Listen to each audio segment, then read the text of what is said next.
Polységur, l'épisode spécial CyberEcho. Je suis accompagné de Vicky. Est-ce que tu peux te présenter? Oui, allô, moi c'est Vicky. Je suis étudiante, je suis candidate au doctorat à l'Université de Montréal en criminologie. Je fais aussi de la réponse à incidents. J'aimerais ça dire dans mes temps libres, mais je sais pas c'est quoi un temps libre, honnêtement. Donc, je fais les deux en même temps.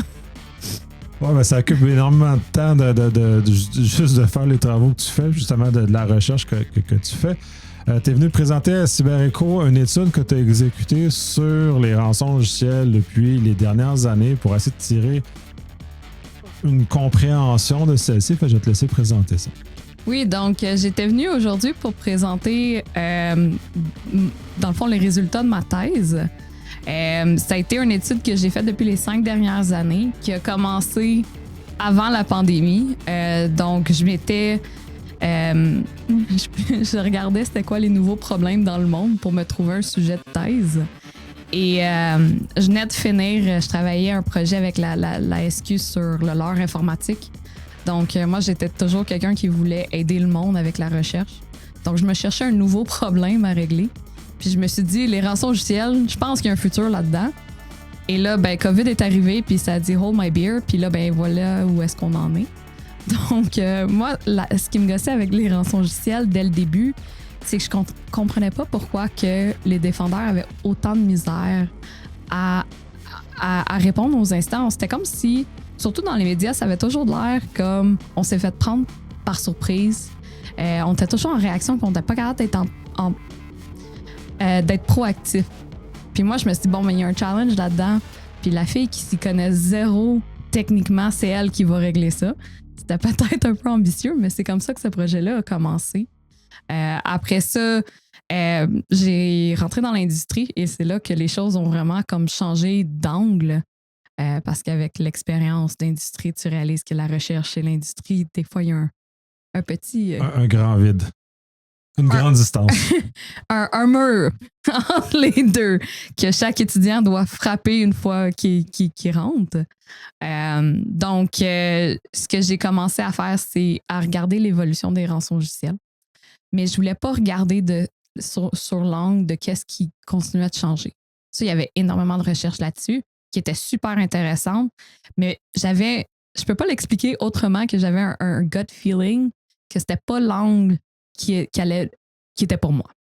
Donc, j'ai commencé à regarder d'un point de vue criminologique, pourquoi, qu'est-ce qui changera pas? Qu'est-ce qui reste? C'est quoi l'essence derrière un rançon logiciel? Donc, c'est quoi les comportements qui changent jamais? Parce que je me suis dit, si je suis capable de l'évaluer, de les identifier dans le temps, puis que ça reste stable, si je suis capable de trouver une façon d'attaquer ça, peut-être que là, je vais être enfin capable de flipper le switch, puis que là, on va être capable d'être en proactivité et non toujours réagir aux rançons logicielles. Donc, c'est comme ça que ça a commencé. Très intéressant. Puis pour avoir répondu à des incidents depuis les 6-7 dernières années, je trouve ça intéressant de cette approche-là. Puis d'avoir un regard extérieur aussi par rapport à ça, parce que ce que tu as probablement remarqué, c'est qu'on est pris dans nos habitudes. Mm-hmm. Et de ces habitudes-là, on n'est pas capable de prendre le recul nécessaire pour être capable de trouver peut-être un point commun à toutes ces attaques-là ou qu'est-ce que la motivation. Et d'autant plus avec ton regard de criminaux, tu es capable de plus regarder la motivation humaine en arrière de ça et non juste de regarder l'effet technologique qui va changer, l'effet technologique. Mais l'effet humain qui sous-tend ne change peut-être pas aussi vite ou peut-être pas du tout littéralement, là, tout dépendant comment tes recherches t'ont mené. Oui, moi j'ai trouvé qu'on avait beaucoup tendance à oublier l'humain. Que c'est quand même des humains qui commettent un acte criminel. Donc je voulais vraiment ramener, malgré que mon projet reste quand même très technique, je voyais vraiment les techniques comme des comportements humains. Tu sais, c'est un outil. La technique, c'est l'outil dans lequel que tu commets l'acte. Donc, j'ai vraiment voulu focusser là-dessus.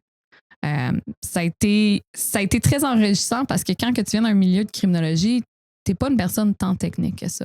Donc, ça peut freiner beaucoup de recherches, ce qui est quand même dommage.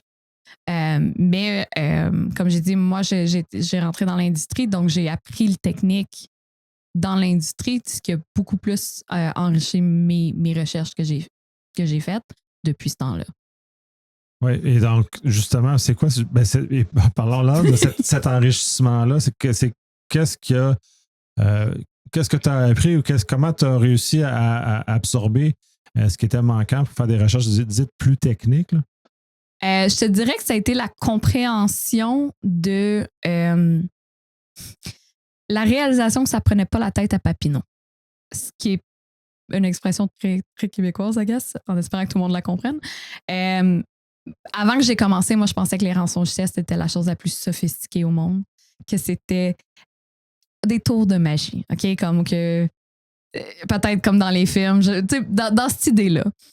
Puis plus que je les ai étudiés, plus que je me suis rendu compte que finalement, tu peux en faire en 4-5 lignes de commande aussitôt que tu as l'accès. Là. C'était beaucoup moins magique que je pensais. C'était aussi, malheureusement, ce que j'ai réalisé, c'est qu'il manque beaucoup, beaucoup de bases dans les organisations au niveau de sécurité.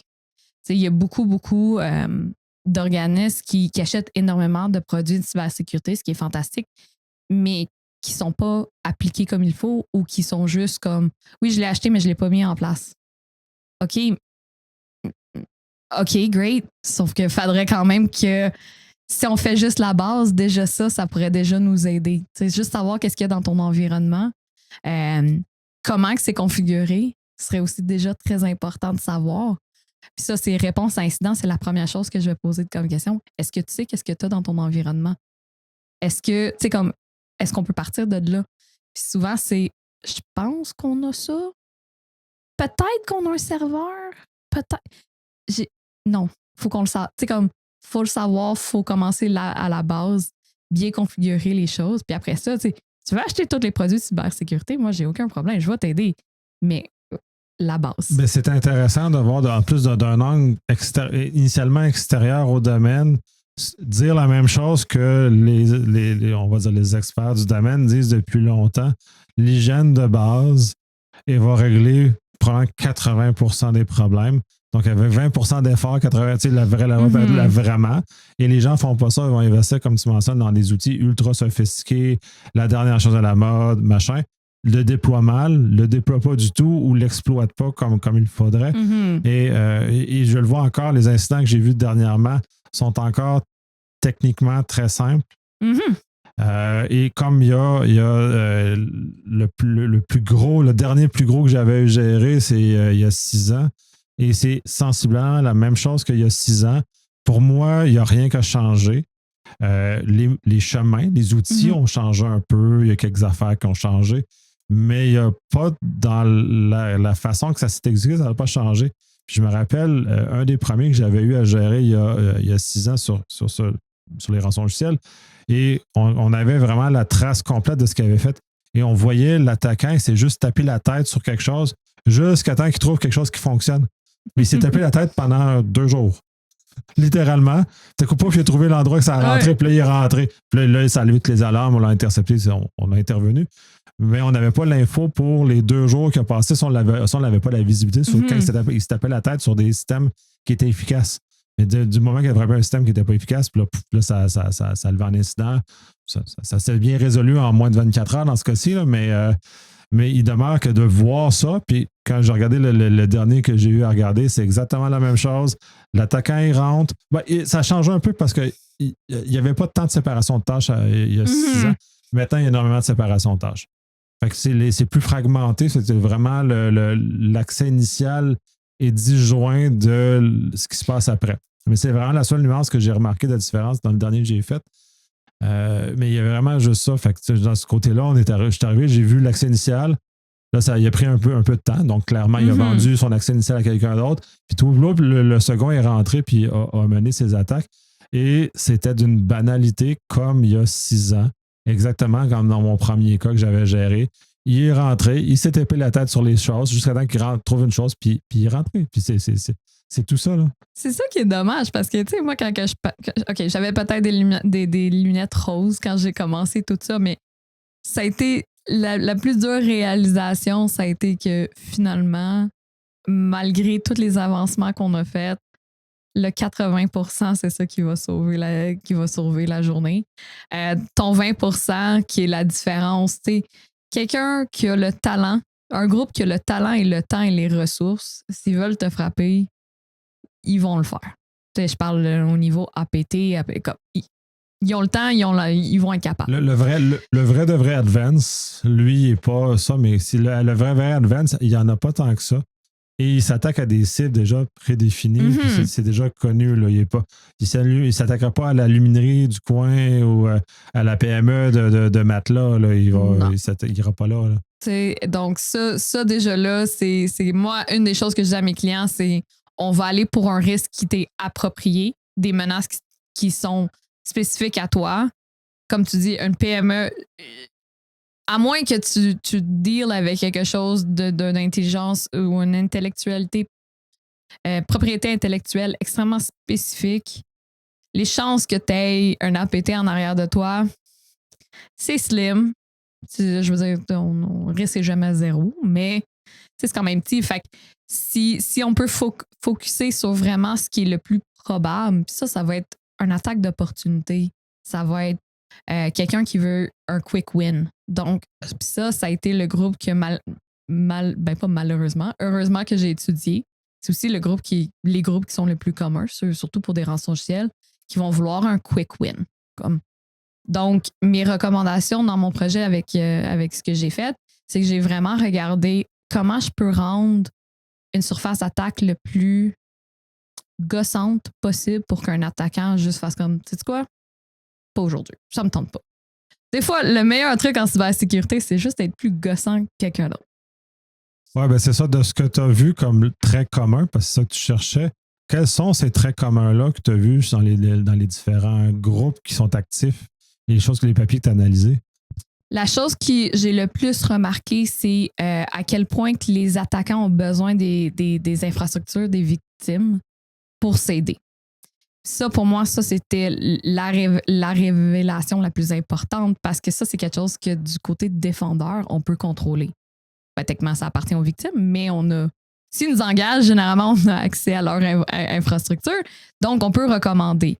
Fait que ça, c'est fantastique parce que tu peux jamais contrôler de loin un attaquant. Je peux pas dire contrôler quel outil il y a.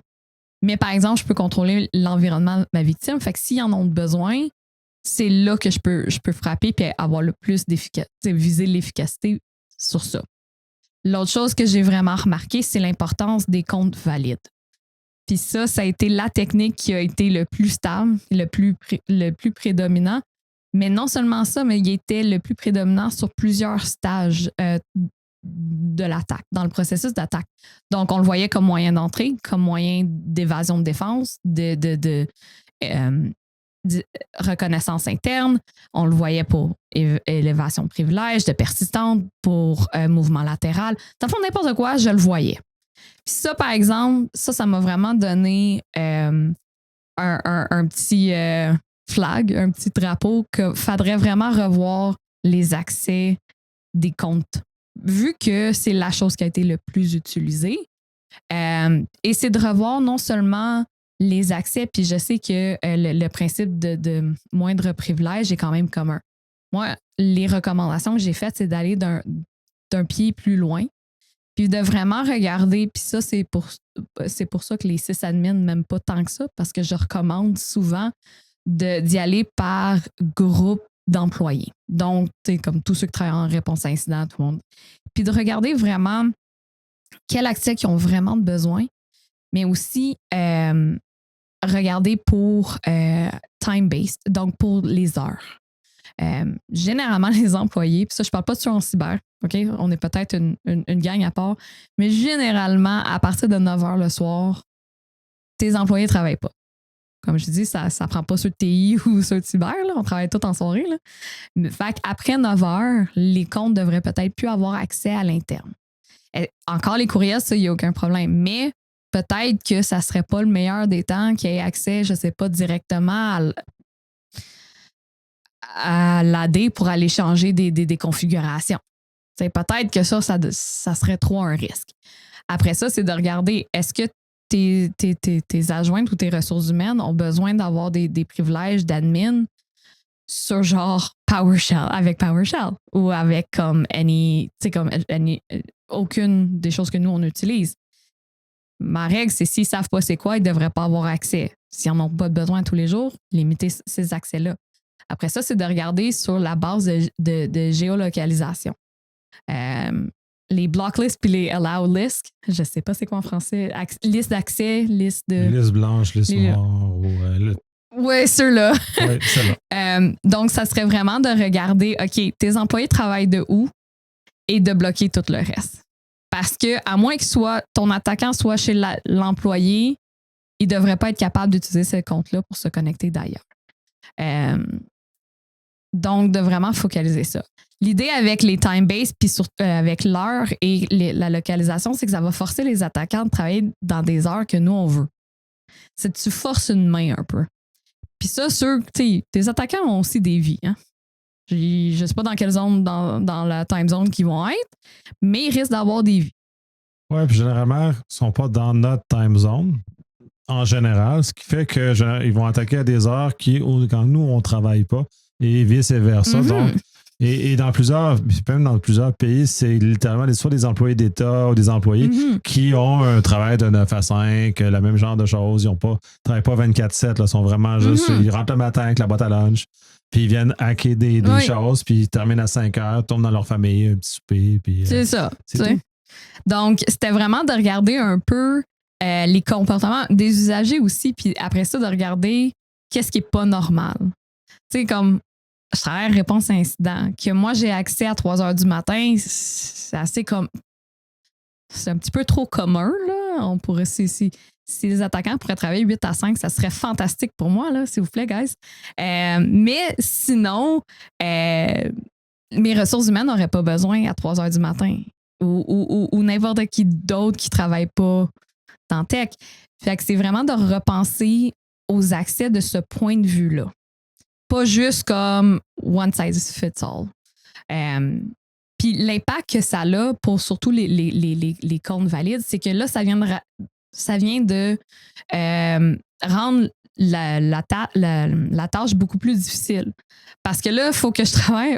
Si je suis un attaquant puis je veux attaquer, j'ai un compte. Ouais, mais là, il faut que je travaille sur des heures spécifiques. J'ai pas accès à tout. Si le réseau il est segmenté de la façon pour éviter que les données sensibles soient accessibles, là, il faut que j'aille commencer à aller chercher beaucoup plus d'accès. Il faut que j'aille travailler sur des heures que peut-être ça ne fait pas mon affaire. Parce que peut-être que ma partenaire, mon conjoint, ne veut pas que je travaille après 8 heures le soir. Fait que là, ça commence à devenir compliqué. Quand que je peux juste aller ailleurs puis peut-être trouver que je n'ai pas ces enjeux-là. Donc, c'était un peu ça dans cette ligne de pensée-là. Après ça, j'avais aussi j'ai vraiment cherché les endroits que les attaquants allaient targeter le plus souvent. Parce que moi, je suis dans l'idée de pourquoi je travaillerais si fort que ça si je peux juste les attendre parce qu'ils vont venir vers moi anyway. Fait que j'ai regardé les endroits qui étaient le plus choisis pour attaquer ou qui passaient au travers. Donc, évidemment, les antivirus, ADR. Ils vont les fermer. Ils ont des scripts automatiques pour les faire fermer. Puis oui. Firewall, parce que si je veux faire entrer par feu. S'ils veulent faire entrer du stock ou sortir, il va falloir qu'ils changent les paramètres. Donc, n'importe quoi pour les pare-feux, pour les EDR, changer tes configurations devrait être extrêmement difficile. Tu devrais avoir plus qu'un compte, parce qu'encore là, si tu as besoin d'un deuxième compte, s'il ne sait pas d'avance, c'est un petit peu plus malfaisant à 3 heures du matin.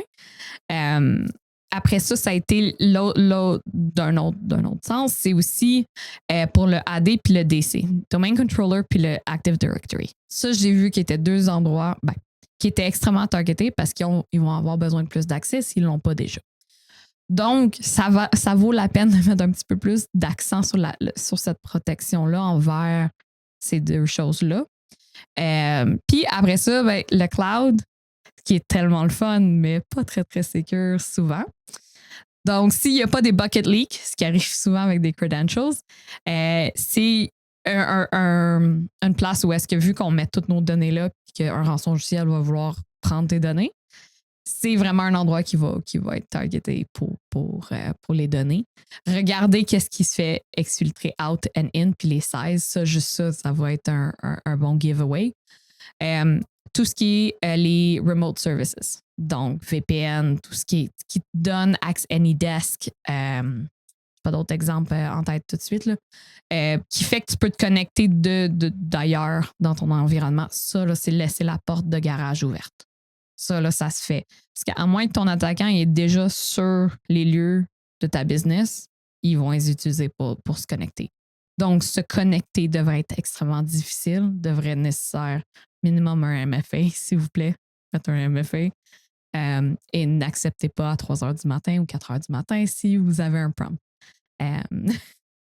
Oui, ça s'est vu là, énormément. Oui, donc ça, c'est très commun. Donc, ça a été certaines des locations, des endroits que j'ai mis beaucoup d'emphase, justement parce que il allait aller les targeter. Moi, je l'ai vu souvent.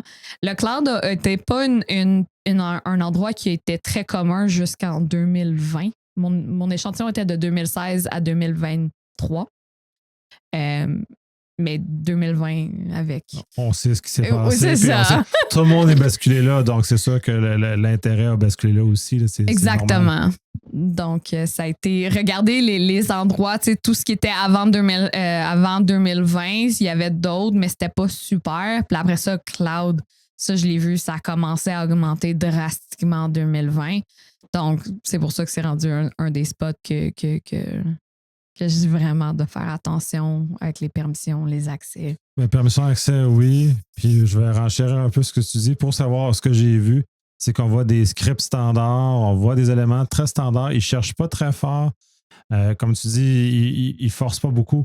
Fait que c'est toujours dans un contexte où ils vont utiliser des boîtes à outils classiques. Mm-hmm. Et j'ai vu même dernièrement des vieux outils qui datent début des années 2010 en action. Puis là, je fais comme, c'est encore vivant ces outils-là, ils utilisent encore ça. Donc, on voit que tant qu'on n'a pas besoin de forcer, ils ne forceront pas. Des fois, j'ai vu des cas là, qui commencent avec des attaques simples. D'un coup, j'ai basculé vers des attaques plus complexes. Je vois qu'ils ont des accès à des outils plus puissants ou plus recherchés ou plus coûteux probablement, parce que ça doit leur coûter de l'argent, ces outils-là. Et comment tout ça évolue, mais ça revient à la base que ces outils-là, j'ai vu Bloodhound il n'y a pas longtemps, j'ai vu Mimica, c'est pour les nommer. Et quand on les voit passer, on se constate qu'ils vont vers le chemin toujours le plus facile. Tu parlais de l'AD, Bloodhound, c'est l'outil pour scanner un AD. En même temps, puis ça, c'est l'autre aspect, surveiller, parce que Bloodhound fait beaucoup de bruit. Si on a moindrement des choses qui sont bien configurées, on se fait alerter immédiatement qu'il y a un Bloodhound dans ton environnement parce que c'est excessivement bruyant. On va chercher du Cobalt Strike aussi qu'on peut voir de temps en temps. Fait que, c'est tous des éléments très standards, très simples. Et juste faire ça, on va arrêter, comme tu dis, au moins 80% des cas. Une des choses qui m'avait le plus surprise, puis là, ça, c'était surtout d'un point de vue criminologique, je voulais vraiment regarder comment ils vont faire l'évasion de défense, right? Parce que d'un point de vue criminologique, c'était un peu ça qui était le plus intéressant pour moi. Puis ce que j'ai remarqué, c'est que et d'un, pour évader des défenses, il faut qu'il y ait des défenses en premier lieu. Mais que même les techniques d'évasion de défense, OK, oui, mais le but ultime, c'était vraiment d'évader la détection. Ça a été... Ça, je pense pas que ça a été tant parlé dans la littérature scientifique qu'ils veulent pas se faire détecter trop tôt. Parce que ça, c'est vraiment leur avantage de rester sous le radar le plus longtemps possible jusqu'à temps qu'eux autres décident showtime. Donc, il y avait énormément de techniques qui allaient pour brouiller le trafic. Ça a été énorme. Ça a changé, les techniques pour le faire changent énormément. Ça, il y a eu beaucoup plus de changements dans le temps. C'est aussi peut-être une question de préférence de comment ils veulent le faire. Mais il y avait énormément d'emphase sur brouiller le trafic. Puis ça, je trouve ça, c'est pas tant mon domaine d'expertise là-dedans, mais je l'avais nommé, puis de comment essayer de détecter ça, parce que comment tu trouves ton aiguille dans une botte de foin, là, parce que tu sais, ce que les chercheurs, surtout peut-être les scientifiques qui n'ont pas d'expérience technique, ce qu'ils ne réalisent pas, c'est à quel point que ça peut être bruyant, juste la norme de tu sais, comme on peut dire, oui, il faut améliorer les techniques de détection de trafic, d'analyse de trafic. OK, mais est-ce que tu comprends à quel point qu'il y en a, comme dépendamment, évidemment, de l'environnement? Donc, c'est toujours intéressant de voir comment qu'eux autres se cachent dans le trafic puis les moyens de mettre de la lumière là-dessus.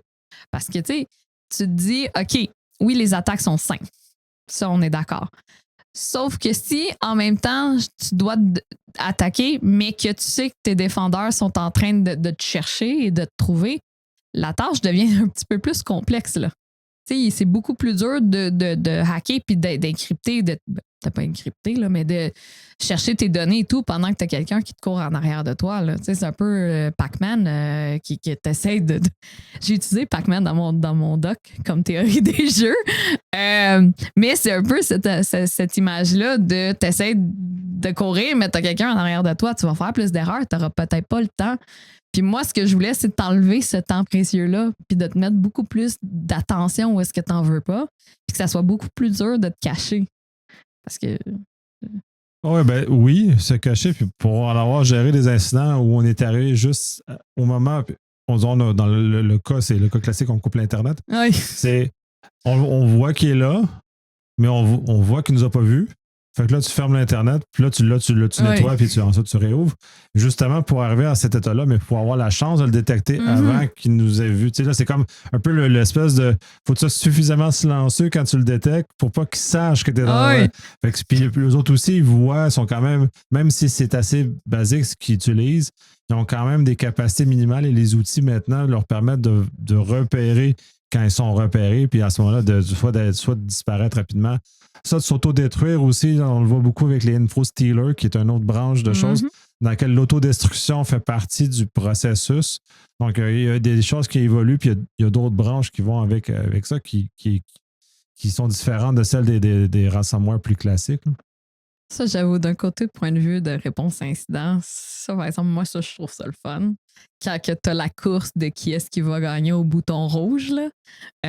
Mais je dis ça, mais c'est pas mon environnement. Donc, c'est peut-être un plaisir personnel, mais ça a toujours un challenge. Puis quand que je parle à plein de gens qui sont dans le domaine, c'est toujours comme l'interaction face à face des deux équipes, c'est toujours plus le fun que juste être tout seul derrière un ordinateur. Oui, ça fait partie de la culture hacker ou dans laquelle on cherche le défi aussi. Oui. On est là dans cet univers-là, on n'est pas. Puis en plus, c'est assez drame notre travail en général que il faut qu'on ait un certain plaisir à l'exécuter. Puis je comprends très bien que de cette course-là, de qui va remporter la course à ce moment-là, puis qui va gagner, c'est très, très challengeant. Puis j'ai eu quelques bons succès, d'autres moins bons succès.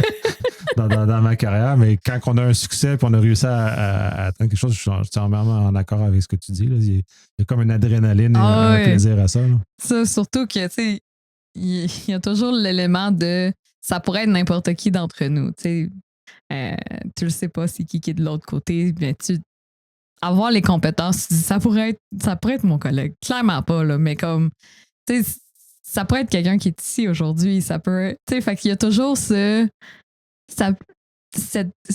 jouer, ce plaisir-là de savoir comme je joue contre quelqu'un de mon niveau ou quelqu'un qui pourrait être un ami à moi, puis je le sais pas. Tu sais, ça peut être. Puis ça, des fois, je trouve ça vraiment le fun, tu sais, de jouer genre. Qui est-ce ici, vous pensez qu'après 8 heures le soir, après que les enfants soient couchés, pourrait être un hacker? Comme. Hacker malicieux. Puis juste de s'amuser comme ça, mais clairement juste pour le fun. T'as pas tort parce qu'il y en a dans certains autres pays qui font effectivement ce genre de choses-là, qui pendant le jour sont payés soit par l'État, soit par une compagnie pour attaquer des systèmes. Et le soir, puis ça, j'avais parlé avec des chercheurs à Montréal, puis ils avaient détecté certaines ressemblances, mais en dehors des heures de travail normales du pays.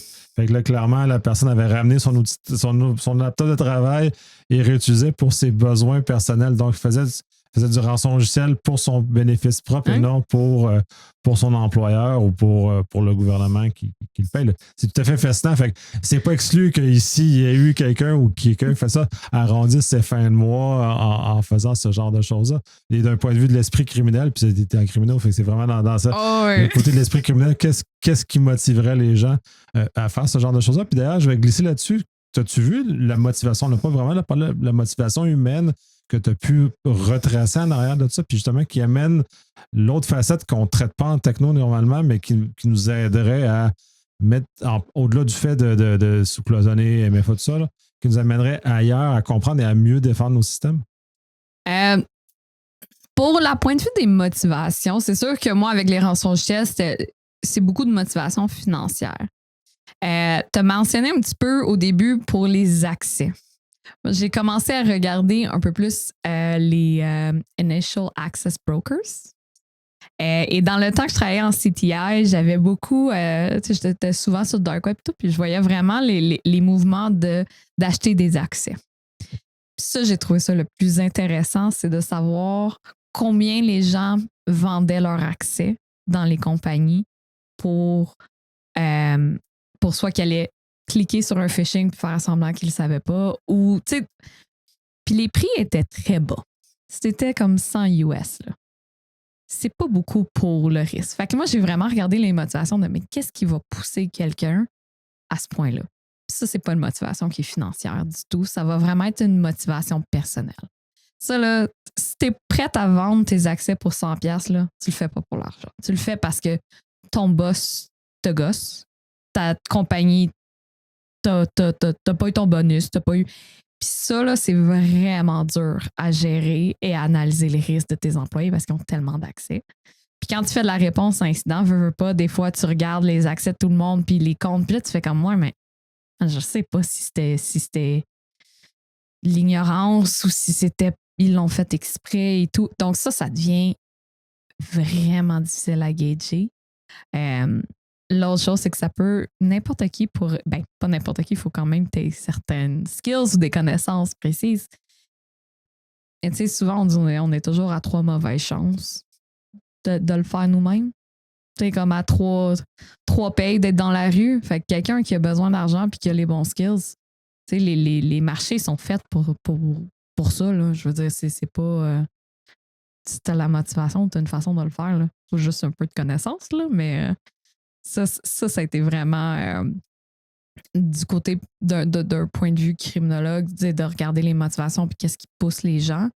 Puis tu commences à vendre des accès, mais après ça, qu'est-ce que tu es prête à faire? Ou après ça, qu'est-ce qui va t'intéresser? Ou qu'est-ce que. Fait que tu peux vraiment partir de là puis de bouger vers les rançongiciels. De basculer comme un peu à la.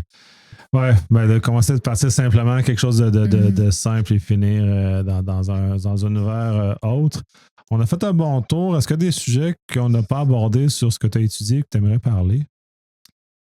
Ah, c'était une très bonne question. Je pourrais parler de ma thèse pendant des heures et des heures. Mais ce que je voudrais vraiment focuser sur, c'est l'approche que j'ai prise, c'était vraiment multidisciplinaire. Donc, j'ai pris des théories qui étaient de l'écologie, de l'économie, de la criminologie technique. Puis mon but, c'était vraiment d'identifier des points d'intervention dans le script. Donc, j'ai créé un nouvel kill chain avec les techniques qui étaient les plus utilisées.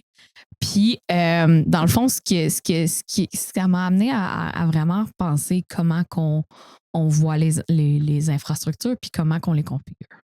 Puis de penser vraiment security by design, sécurité par... OK. On regarde en anglais, là. Okay. Fais pas l'effort. Mais tu sais, l'importance du security by design puis de commencer avec la sécurité en place, puis il n'est jamais trop tard pour revoir tes configurations. Puis juste ça pourrait vraiment aider. Et aussi que c'est pas tout le monde qui va se faire attaquer par un APT group. Donc, on peut-tu regarder les vraies menaces, les menaces les plus appropriées pour chaque organisation, puis travailler sur ça, parce que ça aussi, ça va beaucoup plus aider que de penser que la Chine va t'attaquer quand tu es une petite PME dans le fin fond à la Minerve. Là, comme. Je veux dire, à moins que ce soit vraiment malchanceux, mais rendu là, qu'on retourne à la base, qu'on retourne dans nos configurations. Je sais que c'est pas super sexy, puis je sais que c'est pas un produit groundbreaking, mais la base est encore très importante. Donc, c'est ça. Très intéressant, très important, les recherches plus académiques, justement, pour nous donner un éclairage nouveau. J'aime beaucoup ça parce que ça permet d'aller plus loin. Fait que je te remercie énormément de ce partage-là. Je te remercie énormément d'avoir pris un moment pour venir parler sur le podcast. C'est très intéressant. J'espère que ça va éclairer les gens justement de refaire l'hygiène de base, revenir à comment on devrait, puis on va probablement aller plus loin juste avec ça. Exactement. Merci beaucoup de m'avoir. Ça a été vraiment plaisant. Merci. Merci.